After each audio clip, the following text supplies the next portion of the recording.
Hello students, today we will study some more details of heat power engineering in which properties of the system. So what is property? Thermodynamic property. ನಾವು ಎಲ್ಲದಕ್ಕೂ ಹಿಂದೆ ಏನಾದರೂ word ಇದ್ದರೆ thermodynamic ಅಂತ ಸೇರಿಸ್ಬೋದು.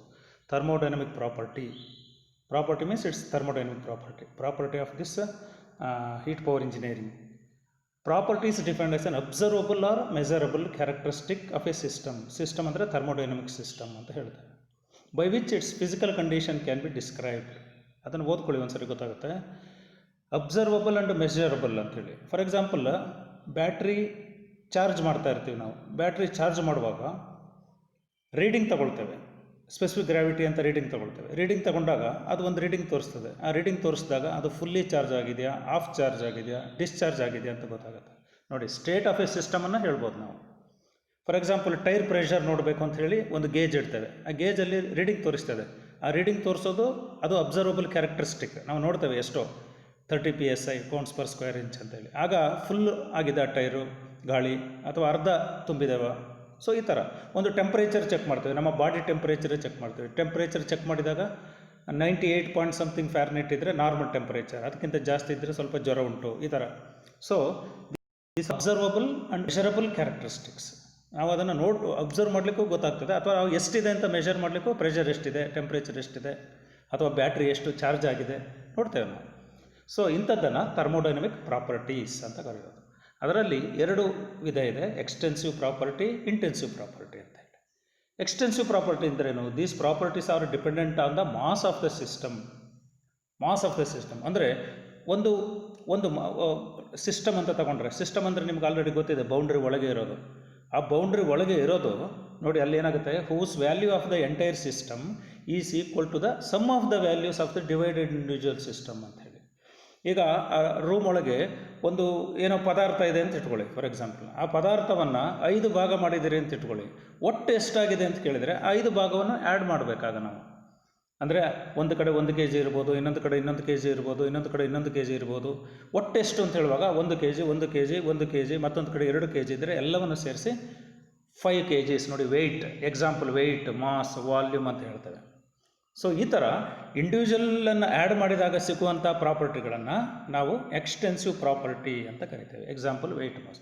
Intensive property ಅಂದರೆ ಇದು mass ಮೇಲೆ depend ಆಗಿಲ್ಲ, ಅಂದರೆ ಇಂಡಿವಿಜುವಲನ್ನು ಆ್ಯಡ್ ಮಾಡಲಿಕ್ಕೆ ಬರಲ್ಲ. ಫಾರ್ ಎಕ್ಸಾಂಪಲ್ ರೂಮನ್ನು ಒಂದು ಸಿಸ್ಟಮ್ ಅಂತ ನೀವು ತಿಳ್ಕೊಂಡ್ರೆ, ಅಲ್ಲಿ ಟೆಂಪ್ರೇಚರ್ ಒಂದು ಕಡೆ ತೆಗಿತೀರಿ 30 ಡಿಗ್ರಿ ಅಂತ ಬರುತ್ತೆ, ಇನ್ನೊಂದು ಕಡೆ ರೂಮಲ್ಲಿ ಟೆಂಪ್ರೇಚರ್ ತೆಗಿತೀರಿ 30 ಡಿಗ್ರಿ. ಅದೆರಡನ್ನು ಆ್ಯಡ್ ಮಾಡಲಿಕ್ಕೆ ಆಗ್ತದೆ 60 ಡಿಗ್ರಿ ಆಗಿದೆ ರೂಮ್ ಒಳಗೆ ಅಂತ? ಇಲ್ಲ. ನೀವು ಎಲ್ಲಿ ತೆಗಿತೀರಿ ಅಷ್ಟೇ ಅದು ಆ್ಯಡ್ ಮಾಡುವಂಥ ಅಥವಾ ಟೋಟಲ್ ಡಿವಿಷನ್ ಆಫ್ ಇಂಡಿವಿಜುವಲ್ ಅಲ್ಲ. ಪ್ರೆಷರ್ ಎಷ್ಟಿದೆ ಅಂದರೆ, ಟೈರಲ್ಲಿ ಪ್ರೆಷರ್ ಎಷ್ಟಿದೆ ಅಂದರೆ ಒಂದು ಕಡೆ ಮಾತ್ರ ಚೆಕ್ ಮಾಡ್ತೇವೆ ನಾವು, ಇಷ್ಟು ಪ್ರೆಷರ್ ಇದೆ ಟೈರಲ್ಲಿ. 4-5 ಕಡೆ ಚೆಕ್ ಮಾಡಿ ಎಲ್ಲವನ್ನು ಆ್ಯಡ್ ಮಾಡಲಿಕ್ಕೆ ಆಗ್ತದೆ? ಅಷ್ಟು ಪ್ರೆಷರ್ ಇರ್ತದ? ಇರೋದಿಲ್ಲ. ಟೆಂಪ್ರೇಚರ್ ಇರೋದಿಲ್ಲ. ಅಂದರೆ ಟೆಂಪ್ರೇಚರ್, ಪ್ರೆಷರ್, ಡೆನ್ಸಿಟಿ ಅಂಥದ್ದೆಲ್ಲ ಇಂಟೆನ್ಸಿವ್ ಪ್ರಾಪರ್ಟಿ. ಮತ್ತು ಮಾಸ್, ವೆಯ್ಟ್ ಅಥವಾ volume, energy, total energy, internal energy, ಇದೆಲ್ಲ ಎಕ್ಸ್ಟೆನ್ಸಿವ್ ಪ್ರಾಪರ್ಟಿಯಲ್ಲಿ ಬರ್ತದೆ. ಎಕ್ಸ್ಟೆನ್ಸಿವ್ ಪ್ರಾಪರ್ಟಿ ಮಾಸ್ ಮೇಲೆ ಡಿಪೆಂಡ್ ಆಗಿರ್ತದೆ, ಇಂಟೆನ್ಸಿವ್ ಪ್ರಾಪರ್ಟಿ ಮಾಸ್ ಮೇಲೆ ಡಿಪೆಂಡ್ ಆಗಿರೋದಿಲ್ಲ. ಅಂದರೆ ಮಾಸ್ ಅಂದರೆ ಮ್ಯಾಟರ್ ಎಷ್ಟು ಅಂತ ಹೇಳಿ. Okay, next thermodynamic state, process, cycle and path and point function ಅಂತ ಬರುತ್ತೆ. ಇದರಲ್ಲಿ ಸ್ಟೇಟ್, ಪಾತ್, ಪ್ರೋಸೆಸ್ ಇದು ಬಹಳ ಇಂಪಾರ್ಟೆಂಟು. ಒಂದೇ ಇದರಲ್ಲಿ ಹೇಳ್ಬೋದು. ಅದನ್ನು ಸ್ವಲ್ಪ ಗ್ರಾಫಲ್ಲಿ ನೀವು ನೋಡ್ಕೊಳ್ಳೋದಾದರೆ, ಈ ಗ್ರಾಫಲ್ಲಿ ನೋಡಿ, ಇಲ್ಲಿ ಕಾಣ್ತಾ ಇದೆ ನಿಮಗೆ. ಒಂದು ಗ್ರಾಫಲ್ಲಿ ಲೈನ್ ಎಳೆದಿದ್ದೇವೆ ಅಲ್ವಾ? ಒಂದು ಕಡೆ ಪ್ರೆಷರ್, ಒಂದು ಕಡೆ ವಾಲ್ಯೂಮ್ ಏನೋ ತಗೊಂಡಿರ್ತಾರೆ, ಲೈನ್ ಎಳೆದಿರ್ತಾರೆ. ಸೊ ಅದರಲ್ಲಿ ಬೇರೆ ಬೇರೆ ಪಾಯಿಂಟ್ಗಳನ್ನು ನೋಡ್ತೇವಲ್ಲ, ಅಲ್ಲಿ ಪಾಯಿಂಟ್ಗಳು ಮಾರ್ಕ್ ಮಾಡಿದ್ದಾರೆ ನೋಡಿ. ಬೇರೆ ಬೇರೆ ಪಾಯಿಂಟ್ಗಳನ್ನು ನೋಡಿದಾಗ ಅದನ್ನು ಸ್ಟೇಟ್ ಅಂತ ಕರಿತೇವೆ. ಮತ್ತು ಆ ಗ್ರಾಫ್ ಎಳೆದಿದ್ದೇವಲ್ಲ, ಆ ಲೈನನ್ನು ಪಾತ್ ಅಂತ ಕರಿತೇವೆ. ಮತ್ತು ಇನಿಷಿಯಲ್ ಪಾಯಿಂಟಿಂದ ಅದು ಫೈನಲ್ ಪಾಯಿಂಟಿಗೆ ಹೋದಾಗ ಅಲ್ಲಿ ಒಂದು ಪ್ರೋಸೆಸ್ ಆಗಿದೆ ಅಂತಲೂ ಹೇಳ್ತೇವೆ ನಾವು. ಫಾರ್ ಎಕ್ಸಾಂಪಲ್ ನಾವು ಒಂದು ವಿಷಯ ಹೇಳೋದಾದರೆ, ಬ್ಯಾಂಗ್ಳೂರಿಂದ ಮ್ಯಾಂಗ್ಳೂರಿಗೆ ಬರ್ತೇವೆ ಅಂತ ಇಟ್ಕೊಳ್ಳಿ. ಬ್ಯಾಂಗ್ಳೂರಿಂದ ಮ್ಯಾಂಗ್ಳೂರಿಗೆ ಬರೋದು ಒಂದು ಪಾತ್ ಆಯಿತು, ಆಯಿತಾ? ಪಾತ್. ಅಲ್ಲಿ ಬೇರೆ ಬೇರೆ ಸ್ಟೇಟ್ ಇದೆ. ಬೇರೆ ಬೇರೆ ಸ್ಟೇಟ್ ಅಂದರೆ ಅಲ್ಲಿ ಒಂದು ನಿಲ್ಲುವಂಥ ಪಾಯಿಂಟು, ಒಂದು ಹಾಸನ, ಮತ್ತೊಂದು ಸಕಲೇಶ್ಪುರ, ಈ ಥರ ಚೇಂಜ್ ಆಗಿ ಬರ್ತಾ ಇರ್ತದೆ ಪಾಯಿಂಟ್ಸ್ ಎಲ್ಲ. ಸೊ ಹಾಗೆ ಅಷ್ಟೆಲ್ಲ ದಾಟಿಕೊಂಡು ನಾವು ಫೈನಲ್ ಪಾಯಿಂಟಿಗೆ ಬರ್ತೇವೆ. ಫೈನಲ್ ಪಾಯಿಂಟಿಗೆ ಬಂದಾಗ ನಾವು ಹೇಳ್ತೇವೆ ಒಂದು ಪ್ರೋಸೆಸ್ ಆಗಿದೆ, ಅಲ್ಲಿಂದ ಇಲ್ಲಿಗೆ ಬಂದದ್ದು ಒಂದು ಪ್ರೋಸೆಸ್, ಇದರ ನಡುವೆ ಬೇಕಾದಷ್ಟು ಸ್ಟೇಟ್ ಆಗಿದೆ, ಆಯಿತಾ? ನಾವು ಎಲ್ಲಿಂದ ಬ್ಯಾಂಗ್ಳೂರಿಂದ ಮ್ಯಾಂಗ್ಳೂರಿಗೆ ಬಂದಿದ್ದೇವೆ ಅಂದರೆ ಅದೊಂದು ಪಾತ್. ಈ ಥರ ಹೇಳ್ತೇವಲ್ವ ನೋಡಿ. ಇದರಲ್ಲಿ ಸ್ಟೇಟ್ ಅಂದರೆ it is defined as the condition of a system. ಅಂದರೆ ಆ ಸ್ಟೇಟಲ್ಲಿ ಕಂಡೀಷನ್ ಎಷ್ಟಿದೆ, ನಾವು ಬ್ಯಾಂಗ್ಳೂರಿಂದ ಹೊರಟು ಬಂದರೆ ಯಾವ ಕಂಡೀಷನ್ಲಿದ್ದೇವೆ, ಅರ್ಧ ದಾರಿ ಸಾಗಿದ್ದೇವೆ ನಾವು, ಆ ಥರ. ಅಂದರೆ ಈಗ ಒಂದು ವಾಟರ್ ಬಿಸಿ ಮಾಡ್ತಾ ಇದ್ದೀವಿ, ಅದು ಯಾವ ಸ್ಟೇಟಲ್ಲಿದೆ ಅಂದರೆ ಆಲ್ಮೋಸ್ಟ್ ವೇಪರ್ ಆಗೋ ಸ್ಟೇಟಲ್ಲಿದೆ. ಅದನ್ನು ಮೆಷರ್ ಮಾಡಿ ನೋಡ್ಬೋದು ನಾವು. It is defined as the condition. ಅದರಲ್ಲಿ ಕಂಡೀಷನ್, ಈಗ ಬ್ಯಾಟ್ರಿ ಚೆಕ್ ಮಾಡ್ತೇವೆ, ಬ್ಯಾಟ್ರಿಯನ್ನು ಚೆಕ್ ಮಾಡಿದಾಗ ಅರ್ಧ ಚಾರ್ಜ್ ಆಗಿದೆ ಅಂತ ಗೊತ್ತಾಗ್ತದೆ. What is the state of a battery? Half charge. So ಹಾಗೆ it is defined as the condition of a system. ಅದರ ಕಂಡೀಷನ್ ಏನಿದೆ ಅಂತ ಗೊತ್ತಾಗ್ತದೆ ಬೈ ಇಟ್ಸ್ ಪ್ರಾಪರ್ಟೀಸ್. ಆ ಕಂಡೀಷನ್ ಹೇಳೋದನ್ನು ಸ್ಟೇಟ್ ಅಂತೇಳಿ. ಪಾತ್ ಅಂತ ಹೇಳಿದರೆ it's a series of state. So one after the other ಸ್ಟೇಟ್ಸ್ಗಳು ಬರ್ತಾ ಇರ್ತದೆ, 1 2 3 ಬೇರೆ ಬೇರೆ ಸ್ಟೇಷನ್ ಬರ್ತದಲ್ಲ ಟ್ರಾವೆಲ್ ಮಾಡುವಾಗ, ಹಾಗೆ ಒನ್ ಆಫ್ಟರ್ ದ ಅದರ್ ಸ್ವಲ್ಪನೇ ಬಿಸಿ ಆಗ್ತಾ ಇದೆ, ಲಾಸ್ಟಿಗೆ ವೇಪರ್ ಆಯಿತು, ಹಾಗೆ ಅಲ್ವಾ. ಆ path is defined as series of States. ತುಂಬ ಸ್ಟೇಟ್ಗಳಿರ್ತದೆ. ಸ್ಟೇಟ್ 1, ಸ್ಟೇಟ್ 2 ನೋಡಿ ಇಲ್ಲಿ, ಸ್ಟೇಟ್ 3, ಸ್ಟೇಟ್ 4 ಕಾಣ್ತದೆ ನಿಮಗೆ ಅಲ್ಲಿ. ಸೊ ಹೀಗೆ. ಸೊ ಪ್ರೋಸೆಸ್ ಅಂತ ಹೇಳಿದರೆ ಒಂದು ಸ್ಟೇಟಿಂದ ಇನ್ನೊಂದು ಸ್ಟೇಟಿಗೆ ಹೋಗಿದೆ ಅಂದರೆ ಅದು ಪ್ರೋಸೆಸ್ ಆಗಿದೆ. ಈಗ ನೋಡಿ, ನೀವು ಬ್ಯಾಂಗ್ಳೂರು ಬಿಟ್ಟು ಹಾಸನ ಬಂದಿದ್ದೀರಿ ಅಂದರೆ ಒಂದು ಕೆಲಸ ಕಂಪ್ಲೀಟ್ ಆಗಿದೆ, ಯಾಕೆಂದರೆ ಒಂದು ಸ್ಟೇಟಿಂದ ಇನ್ನೊಂದು ಸ್ಟೇಟಿಗೆ ಬಂದುಬಿಟ್ಟಿದ್ದೀರಿ. ಹಾಗೆಯೇ ಇಲ್ಲಿ ನೀರನ್ನು ಬಿಸಿ ಮಾಡ್ತಾ ಇದ್ದೇವೆ ಅಂತ ಹೇಳಿದರೆ ಅದು ಬಿಸಿ ಆಗ್ತಾ ವೇಪರ್ ಆಗ್ತದೆ, ಒಂದು ಸ್ಟೇಟಿಂದ ಇನ್ನೊಂದು ಸ್ಟೇಟಿಗೆ ಹೋಗಿದೆ. ಅಂದರೆ ಯಾವಾಗ ಒಂದು ಸ್ಟೇಟಿಂದ ಇನ್ನೊಂದು ಸ್ಟೇಟಿಗೆ ಹೋಗಿದೆ, ಸ್ಟೇಟ್ ಅಂದರೆ ಕಂಡೀಷನ್ ಹೋಗಿದೆ ಅಂದರೆ ಅಲ್ಲಿ ಪ್ರೋಸೆಸ್ ಆಗಿದೆ. Process is defined as change in the state of a system. State of a system change ಆಗಿದೆ ಅಂದರೆ ಅಲ್ಲೊಂದು ಪ್ರೋಸೆಸ್ ಆಗಿದೆ. ಸ್ಟೇಟ್ ಅಂದ್ರೇನು, ಅದರ ಕಂಡೀಷನ್ ಏನು, ಅಲ್ಲಿರುವ ಜಾಗದಲ್ಲಿ ಕಂಡೀಷನ್ ಆಫ್ ಎ ಸಿಸ್ಟಮ್ ಏನಾಗಿದೆ, ಅರ್ಧ ಚಾರ್ಜ್ ಆಗಿದೆ ಅಂತ ಚೆಕ್ ಮಾಡೋದು ಯಾವಾಗ, ಅದರ ಕಂಡೀಷನ್ ಚೆಕ್ ಮಾಡೋದು, ಅದನ್ನು ಸ್ಟೇಟ್ ಅಂತ ಹೇಳ್ತೇವೆ. ಕಂಡೀಷನನ್ನು ಆ ಪಾಯಿಂಟಲ್ಲಿ ಕಂಡೀಷನ್ ಹೇಳೋದು ಸ್ಟೇಟ್. ಮತ್ತು ಪಾತ್ ಅಂದರೆ ಇಂತಹ ಸ್ಟೇಟ್ಗಳು ತುಂಬ ಇರ್ತದೆ. ತುಂಬ ಹೋದಾಗ ಅದಕ್ಕೊಂದು ಒಂದು ಪಾತ್ ಆಯಿತು, ದಾರಿ. ಆ ಪಾತಲ್ಲಿ ತನ್ನ ಪ್ರೋಸೆಸ್ಸನ್ನು ಕಂಪ್ಲೀಟ್ ಮಾಡ್ತದೆ ಅದು ಅಂತ. ಸೊ ವೆನೆವರ್ ನೋಡಿ process occurs there is a change in state. ಒಂದು ಸ್ಟೇಟಿಂದ ಇನ್ನೊಂದು ಸ್ಟೇಟ್ಗೆ ಹೋಗಿದೆ ಅಂತ ಯಾವಾಗ ಗೊತ್ತಾಗ್ತದೆ, ಅಲ್ಲಿ ಒಂದು ಪ್ರೋಸೆಸ್ ಆಗಿದೆ. ಅಥವಾ ಒಂದು ಸ್ಟೇಟಿಂದ ಇನ್ನೊಂದು ಸ್ಟೇಟ್ಗೆ ಹೋಗಿದೆ ಅಂದರೆ ಅಲ್ಲಿ ಒಂದು ಪ್ರೋಸೆಸ್ ಆಗಿದೆ. ಹೀಗೆ when the path is completely specified the change of state is called A process. ಅಷ್ಟೇ. ಸೈಕಲ್ ಅಂದರೆ ನಿಮ್ಗೆ ಗೊತ್ತುಂಟು. ಸೈಕಲ್ ಅಂತ ಹೇಳಿದರೆ ಒಂದು ಆವರ್ತ ಅಂತ ಹೇಳಿದರೆ ಅಲ್ಲಿ ಬೇರೆ ಪ್ರೋಸೆಸ್ ಇರ್ತದೆ. ಎಲ್ಲ ಪ್ರೋಸೆಸ್ಸು ಆಗಿ ಮತ್ತೆ ವಾಪಸ್ ಅಲ್ಲಿಗೆ ಬರಲಿಕ್ಕೆ ಒಂದು ಸೈಕಲ್ ಅಂತ ಹೇಳ್ತೇವೆ. ಫಾರ್ ಎಕ್ಸಾಂಪಲ್, ನೀವು ಸ್ಟೂಡೆಂಟೇ ತಗೊಂಡ್ರೆ, ನಿಮ್ಮ ಊರಿನಿಂದ ಬೆಳಗ್ಗೆ ಎದ್ದು ಬಸ್ ಸ್ಟ್ಯಾಂಡಿಗೆ ಬಂದು, ಬಸ್ ಸ್ಟ್ಯಾಂಡಿಂದ ಬಸ್ ಹಿಡಿದು ಮೂಡುಬಿದ್ರೆಗೆ ಬಂದು, ಮೂಡುಬಿದ್ರೆಯಿಂದ ಕಾಲೇಜಿಗೆ ಬಂದು, ಕಾಲೇಜಲ್ಲಿ ಬಂದು ಅಟೆಂಡ್ ಆಗಿ ಮತ್ತೆ ವಾಪಸ್ ನಿಮ್ಮ ಮನೆಗೆ ಹೋಗ್ತೀರಿ. ಅಲ್ಲಿಗೆ ಒಂದು ಸೈಕಲ್ ಕಂಪ್ಲೀಟ್ ಆಯಿತು. ಮತ್ತೆ ಮರುದಿವಸ ಅದೇ ಬೆಳಗ್ಗೆ ಎದ್ದು ಮತ್ತೆ ಬಸ್ ಸ್ಟ್ಯಾಂಡಿಗೆ ಬಂದು, ಇಲ್ಲಿಗೆ ಬಂದು, ಹೀಗೆ ಯಾವಾಗ ಸೀರೀಸ್ ಆಫ್ ಸ್ಟೇಟ್ಸ್ ಬರ್ತದೆ ಒಂದು ಆರ್ಡ್ರಲ್ಲಿ, ಅದನ್ನೆಲ್ಲ ಕಂಪ್ಲೀಟ್ ಮಾಡಿ ವಾಪಸ್ ಇನಿಷಿಯಲ್ ಸ್ಟೇಟ್ಗೆ ಹೋದರೆ, ಮೊದಲನೇ ಸ್ಟೇಟಿಗೆ ಹೋದರೆ, then it is set to have completed a cycle. Path function and point function, ಇದು ಸ್ವಲ್ಪ ಎಕ್ಸ್ಪ್ಲನೇಷನ್ ಬೇಕಿದಕ್ಕೆ. It needs really little bit more explanation. When I contact you in the classroom, I will definitely explain you in detail. But just see that path ಅಂದರೆ ನಿಮ್ಗೆ already ಗೊತ್ತಿದೆ, ದಾರಿ. Point ಅಂದರೆ ಅದೊಂದು state, ಅಲ್ಲಿ ಮಾತ್ರ state ಅಂತ ಇವಾಗ ಹೇಳಿದ್ವಲ್ಲ, ಅಲ್ಲಿ ಮಾತ್ರ ಪಾಯಿಂಟ್. ನೋಡಿ ಅದರಲ್ಲಿ ಹೇಳಿದರೆ ಪಾತ್ ಫಂಕ್ಷನ್ಗೆ ಎಕ್ಸಾಂಪಲ್ ಏನು ಹೇಳ್ತೀವಿ ಗೊತ್ತಾ ನಾವು? ಪಾತ್ ಫಂಕ್ಷನ್ಗೆ ಹೀಟನ್ನು ಪಾತ್ ಫಂಕ್ಷನ್ ಅಂತೀವಿ, ವರ್ಕನ್ನು ಪಾತ್ ಫಂಕ್ಷನ್ ಅಂತೀವಿ. ನೋಡಿ, ಹೀಟ್ ಫ್ಲೋ ಆಗಬೇಕಾದ್ರೆ ಒಂದು ಪಾತ್ ಬೇಕು. ಹಾಟ್ ಬಾಡಿಯಿಂದ ಕೋಲ್ಡ್ ಬಾಡಿಗೆ ಅಥವಾ ಇಲ್ಲಿಂದ ಅಲ್ಲಿಗೆ ಟ್ರಾನ್ಸ್ಫರ್ ಆಗ್ತದೆ. ವರ್ಕ್ ಆಗಲಿಕ್ಕೆ ಒಂದು ಪಾತ್ ಬೇಕು, ಒಂದು ಸೀರೀಸ್ ಆಫ್ ಪ್ರೋಸೆಸ್ ಬೇಕು. ಅದೇ ಟೆಂಪರೇಚರ್ ಆದರೆ ಅದು ಪಾಯಿಂಟ್ ಫಂಕ್ಷನ್ ಹೇಗೆ ಅಂದರೆ, ಆ ಪಾಯಿಂಟಲ್ಲಿ ಟೆಂಪರೇಚರ್ ಎಷ್ಟು ನೋಡಿಬಿಡೋದು, ಅಷ್ಟೇ ಕೆಲಸ ಅಲ್ವಾ. ಇಲ್ಲಿ ನೋಡಿ, A quantity which depends on the path, ಅದಕ್ಕೊಂದು ದಾರಿ ಬೇಕು, ಅದರ ಮೇಲೆ ಡಿಪೆಂಡ್ ಆಗಿದೆ ಅಂದರೆ those are known as path function. Quantity which depends on the States, ಅದು ಎಂಡ್ ಆಗಿರಲಿ ಇನಿಷಿಯಲ್ ಆಗಿರಲಿ, States process is known as point function. ಯಾವುದಕ್ಕೆ ಸ್ಟೇಟ್ ಸಾಕು ಅದು ಪಾಯಿಂಟ್ ಫಂಕ್ಷನ್, ಯಾವುದಕ್ಕೆ ಪಾತ್ ಬೇಕು ಅದು ಪಾತ್ ಫಂಕ್ಷನ್. ಅಷ್ಟೇ. ಇದು ಭಾಳ ಸಿಂಪಲ್ ಇದೆ. ಈ ಗ್ರಾಫನ್ನೆಲ್ಲ ನಿಮಗೆ ಎಕ್ಸ್ಪ್ಲೇನ್ ಮಾಡಬೇಕಂತ ಹೇಳಿದರೆ ಭಾಳ ಸಿಂಪಲ್. ನೋಡಿ, 1 ಅಂತ ಅನ್ನೋದು ಸ್ಟೇಟು, 2 ಅಂತ ಅನ್ನೋದು ಸ್ಟೇಟು, 1A2 ಅಂದರೆ ಪಾತ್, 1C2 ಅಂದರೆ ಇನ್ನೊಂದು ಪಾತು, 1B2 ಅಂದರೆ ಮತ್ತೊಂದು ಪಾತು. ಸೊ ಇದು ಪಾಯಿಂಟ್ ಫಂಕ್ಷನ್ ಮತ್ತು ಪಾತ್ ಫಂಕ್ಷನ್ ಅಂತೇಳಿ. ಸೊ ಈಕ್ವಿಲಿಬ್ರಿಯಮ್ ಅಂದ ಕೂಡಲೇ ನೀವು ಹಿಂದೆ ಆ್ಯಡ್ ಮಾಡ್ಕೋಬೇಕು. ನಾನು ಹೇಳಿದ್ನಲ್ಲ, ಥರ್ಮೋಡೈನಮಿಕ್ ಈಕ್ವಿಲಿಬ್ರಿಯಮ್ ಅಂತ. ಈಕ್ವಿಲಿಬ್ರಿಯಮ್ ಸ್ಟೇಟ್ ಅಂದ್ರೇನು? ವ್ಯತ್ಯಾಸ ಇಲ್ಲದೇ ಇದ್ದರೆ ಟೋಟಲ್ ಒಂದು ಕಡೆ. ಈಗ ಫಾರ್ ಎಕ್ಸಾಂಪಲ್ ನೀವು ಕಾಲೇಜಿಗೆ ಬರ್ತೀರಿ, ಎಲ್ಲ ಯೂನಿಫಾರ್ಮ್ ಹಾಕ್ಕೊಂಡಿದ್ದೀರಿ, ಯಾರಲ್ಲೂ ವ್ಯತ್ಯಾಸ ಇಲ್ಲ ಅಂದರೆ ಒಂದು ಸ್ಟೇಟ್ ಆಫ್ ಈಕ್ವಾಲಿಟಿ ಇದೆ. ಯಾವಾಗ ಈಕ್ವಿಲಿಬ್ರಿಯಮ್ ಇರೋದಿಲ್ಲ, ಚೇಂಜಸ್ ಇದ್ದರೆ, ಒಂದು ಕಡೆ ಜಾಸ್ತಿ ಒಂದು ಕಡೆ ಕಡಿಮೆ. ಈಗ ನೀರು ನೋಡಿ, ಮೇಲಿಂದ ಕೆಳಗೆ ಇಳಿದು ಬಿಡ್ತದೆ. ಅದೇ ಲೆವೆಲ್ ಇದ್ದರೆ ಈಕ್ವಿಲಿಬ್ರಿಯಮ್ ಸ್ಟೇಟ್ ಅಲ್ವಾ, ಅದನ್ನು ಈಕ್ವಿಲಿಬ್ರಿಯಮ್ ಅಂತ ಹೇಳೋದು. ಇದರಲ್ಲಿ ಥರ್ಮೋಡೈನಮಿಕ್ ಈಕ್ವಿಲಿಬ್ರಿಯಮ್ ಅಂದರೆ ನೋಡಿ, which does not undergo change. Level ಹೆಚ್ಚು ಕಡಿಮೆ ಇದ್ದರೆ ನೀರು ಮೇಲಿಂದ ಹರಿತದೆ, ಚೇಂಜಸ್ ಆಗ್ತಾ ಇರ್ತದೆ. ಚೇಂಜಸ್ ಆಗಿಲ್ಲ ಅಂದರೆ ನಾವು ಲೆವೆಲ್ ಒಂದೇ ಇದೆ. ಅಂದರೆ ಎಲ್ಲಿ ಯೂನಿಫಾರ್ಮಿಟಿ ಇದೆ ಅದನ್ನು ನಾವು ಈಕ್ವಿಲಿಬ್ರಿಯಮ್ ಸ್ಟೇಟ್ ಅಂತ ಕರಿತೇವೆ. ಅರ್ಥ ಆಯ್ತಾ? A system in thermodynamic equilibrium possess the following 3 types. 3 type ಇದೆ. Mechanical equilibrium. ಮೆಕ್ಯಾನಿಕಲ್ ಈಕ್ವಿಲಿಬ್ರಿಯಮ್ ಅಂತ ಹೇಳಿದ್ರೆ ಭಾಳ ಈಸಿ. ಮೆಕ್ಯಾನಿಕಲ್ ಈಕ್ವಿಲಿಬ್ರಿಯಮ್ ಅಂದ್ರೇನು, ವರ್ಕು, ಫೋರ್ಸು ಇಂಥದ್ದೆಲ್ಲ ಬರ್ತದೆ, ವೆಯ್ಟು ಇದೆಲ್ಲ. ನೋಡಿ, mechanical equilibrium requires absence of unbalanced forces. ಅಂದರೆ ಫೋರ್ಸ್ ಹೆಚ್ಚು ಕಡಿಮೆ ಇಲ್ಲ, ಒಂದೇ ಲೆಕ್ಕ ಇದೆ ಅಂದರೆ ಮೆಕ್ಯಾನಿಕಲ್ ಈಕ್ವಿಲಿಬ್ರಿಯಮ್. ಕೆಮಿಕಲ್ ರಿಯಾಕ್ಷನ್ ಆಗ್ತಾ ಇದೆ, ರಿಯಾಕ್ಷನ್ ಆಗಿ ಲಾಸ್ಟಿಗೆ ಸ್ಟಾಪ್ ಆಗ್ತದೆ ರಿಯಾಕ್ಷನ್. ಆಯಿತಾ? ಯಾವುದಾದ್ರೂ ಒಂದು ನೀವು ಕೆಮಿಕಲ್ ಆ್ಯಕ್ಷನ್ ತಗೊಂಡಾಗ ಅಲ್ಲಿ ರಿಯಾಕ್ಷನ್ ಆಗ್ತಾ ಇರ್ತದೆ.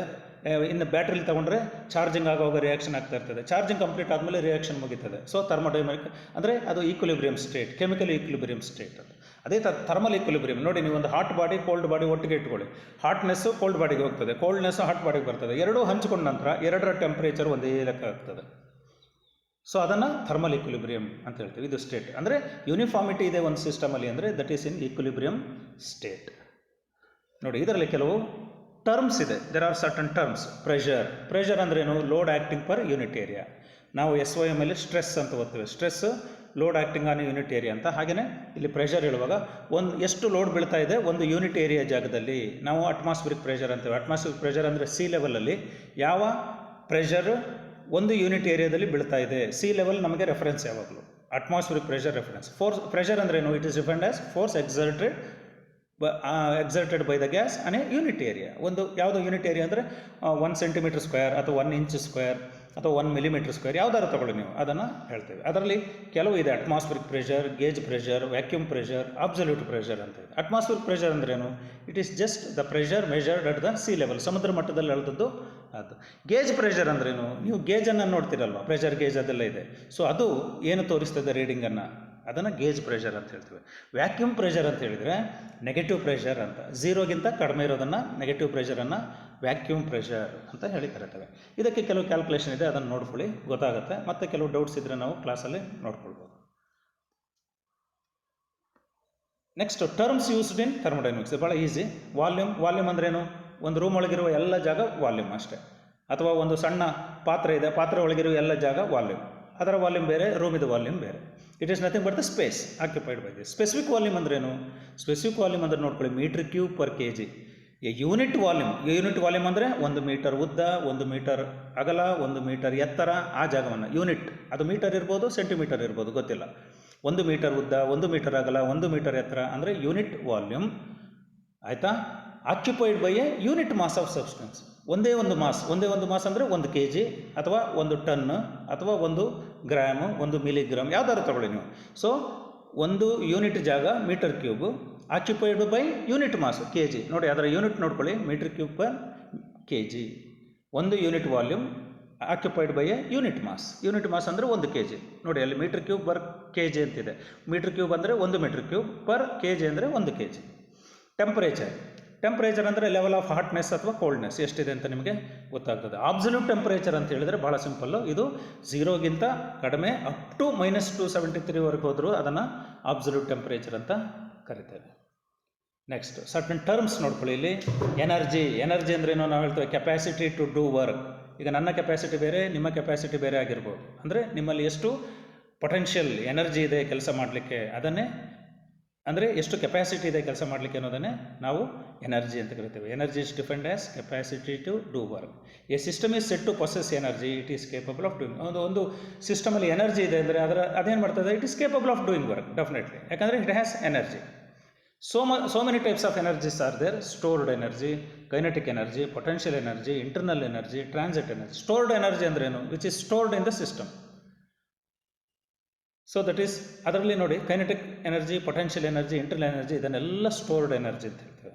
ಸ್ಟೋರ್ಡ್ ಎನರ್ಜಿ ಅಲ್ಲದೆ ಇನ್ನೊಂದು ಎನರ್ಜಿ ಇದೆ, ಅದು ಯಾವುದು ಗೊತ್ತಾ, ಟ್ರಾನ್ಸಿಟ್ ಎನರ್ಜಿ ಅಂತ.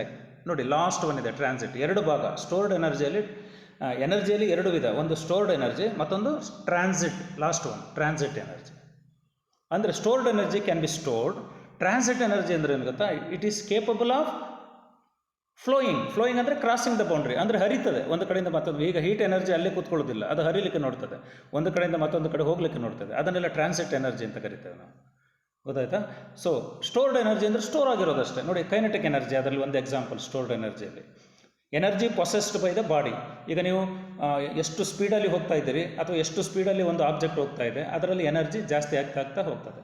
ನಿಮಗೆ ಗೊತ್ತಾಗ್ತದೆ. ಮೆಲ್ಲ ಒಂದು ಕಲ್ಲನ್ನು ನಿಮಗೆ ಬಿಸಾಡಲಿಕ್ಕೆ ಜೋರು ಕಲ್ಲು ಬಿಸಾಡಿದ್ರೆ ಏನಾಗ್ತದೆ, ಪೆಟ್ಟು ಜಾಸ್ತಿ ಆಗ್ತದೆ. ಯಾಕಂದರೆ ಜೋರು ಕಲ್ಲು ಬಿಸಾಡುವಲ್ಲಿ ಎನರ್ಜಿ ಜಾಸ್ತಿ ಇರ್ತದೆ. ಅಂದರೆ ಅದರ ವರ್ಚ್ಯೂ ಆಫ್ ಮೋಷನ್, ಹೆಚ್ಚು ಮೋಷನ್ಲಿರುವ ಬಾಡಿಯಲ್ಲಿ ಹೆಚ್ಚು ಎನರ್ಜಿ ಇರ್ತದೆ. ಅಂಥ ಎನರ್ಜಿಯನ್ನು ಕೈನೆಟಿಕ್ ಎನರ್ಜಿ ಅಂತೇವೆ. ಪೊಟೆನ್ಷಿಯಲ್ ಎನರ್ಜಿ ಅಂದರೆ ತನ್ನ ಪೊಸಿಷನಲ್ಲಿ, ಅಂದರೆ 1 ಮೀಟ್ರ್ ಎತ್ತರ ಇರುವ ಒಂದು ಕಲ್ಲಿಗೂ 100 ಮೀಟ್ರ್ ಎತ್ತರ ಇರುವ ಕಲ್ಲಿಗೂ ವ್ಯತ್ಯಾಸ ಉಂಟು. 1 ಮೀಟ್ರ್ ಎತ್ತರ ಇರುವ ಕಲ್ಲು ಕೆಳಗೆ ಬಿದ್ದರೆ ಏನಾಗೋದಿಲ್ಲ. 100 ಮೀಟ್ರ್ ಎತ್ತರ ಇರುವ ಕಲ್ಲು ಕೆಳಗೆ ಬಿದ್ದರೆ ತುಂಬ ಅದರಿಂದ ಡ್ಯಾಮೇಜ್ ಆಗ್ತದೆ. ಯಾಕಂದರೆ ಅದರಲ್ಲಿ ಎನರ್ಜಿ ಅಷ್ಟಿರ್ತದೆ. It is the energy possessed by its position. ಒಂದು ವಸ್ತು ಮೇಲೆ ಹೋಗ್ತಾ ಅದರ ಪೊಟೆನ್ಷಿಯಲ್ ಎನರ್ಜಿ ಜಾಸ್ತಿ ಆಗ್ತದೆ. ನೆಕ್ಸ್ಟ್ ಇಂಟರ್ನಲ್ ಎನರ್ಜಿ ಅಂದರೆ ನಿಮಗೆ ಗೊತ್ತು. It is just molecular arrangement. ಅದು ಎಷ್ಟು ಬಿಸಿಯಾಗಿದೆ, ಅದರ ಅರೇಂಜ್ಮೆಂಟ್ ಹೇಗಿದೆ. ಯಾಕೆಂದರೆ ಎಲ್ಲ ಆಬ್ಜೆಕ್ಟಿಗೆ ಒಂದೇ ಥರ ಎನರ್ಜಿ ಇರೋದಿಲ್ಲ. ಒಂದು ಪ್ಲಾಸ್ಟಿಕ್ಗೆ ಸಿಗುವಂಥ ಎನರ್ಜಿ ಬೇರೆ, ಅದೇ ಕಬ್ಬಿಣಕ್ಕೆ ಸಿಗುವಂಥ ಎನರ್ಜಿ ಬೇರೆ. ಯಾಕಂದರೆ ಕಬ್ಬಿಣದಲ್ಲಿ ಹಾಗೆ ಮಾಡಿದ್ದಾರೆ, iron is made of that molecules and internal bondage. Whereas plastic it is light in weight, it doesn't have much internal energy. Internal energy ಅಂದರೆ ಅದರ ಮಾಲಿಕ್ಯೂಲ್ಸ್ ಅರೇಂಜ್ಮೆಂಟ್ ಮೇಲೆ ಆಗಿರುವಂಥದ್ದು. ಬೇರೆ ಲೋಹಕ್ಕೆ, ಬೇರೆ ಪದಾರ್ಥಕ್ಕೆ ಬೇರೆ ಇಂಟರ್ನಲ್ ಎನರ್ಜಿ ಇರ್ತದೆ. ನಾನು ಹೇಳಿದಾಗೆ ಮೊದಲು ದೀಸ್ 2 ಎನರ್ಜೀಸ್, ಮೈನ್ ಎನರ್ಜಿ ಅಂದರೆ stored energy, transit energy. Transit energy ನೋಡಿ, ಈಗ ಸ್ಟೋರ್ಡ್ ಎನರ್ಜಿಯಲ್ಲಿ ಕೈನೆಟಿಕ್, ಪೊಟೆನ್ಷಿಯಲ್, ಇಂಟರ್ನಲ್ 3 ಬರ್ತದೆ. ಟ್ರಾನ್ಸಿಟ್ ಎನರ್ಜಿಯಲ್ಲಿ it is capable of crossing the boundary. ಅದು ಹರಿಕೊಂಡು ಹೋಗಲಿಕ್ಕೆ, ಫ್ಲೋ ಆಗಲಿಕ್ಕೆ ಇದೆ. ಯಾವುದು? Heat energy. ವರ್ಕ್ ಎನರ್ಜಿ ಅಷ್ಟೇ. ಈಗ ನಾವು ಐಸಿ ಇಂಜಿನಲ್ಲಿ ಪಿಸ್ಟನ್ ಮೂವ್ ಆಗ್ತಾ ಇದೆ ಅಂತ ಹೇಳಿದರೆ ಅದರಿಂದ ಕ್ರ್ಯಾಂಕ್ ಶಾಫ್ಟು ಮತ್ತೊಂದು ಮುಂದೆ ಅದು ಒಂದಕ್ಕೊಂದು ಕನೆಕ್ಷನ್ ಕೊಟ್ಟು ಹೋಗ್ತಾ ಇರ್ತದೆ. ಇಂಥದ್ದು ಟ್ರಾನ್ಸಿಟ್ ಎನರ್ಜಿ ಅಂತ ಹೇಳಿ. ಸೊ ಇಷ್ಟು ವಿಡಿಯೋವನ್ನು ಮತ್ತೆ ನೋಡಿ try to analyse it properly. ಮತ್ತು ಏನಾದರೂ ಡೌಟ್ ಇದ್ದರೆ ನೀವು ಮತ್ತೆ ಸಿಕ್ಕಿದಾಗ ಅಥವಾ ಫೋನ್ ಮಾಡಿದಾಗ ಕೇಳಲಿಕ್ಕೆ ಸಾಧ್ಯ ಉಂಟು. Thank you students.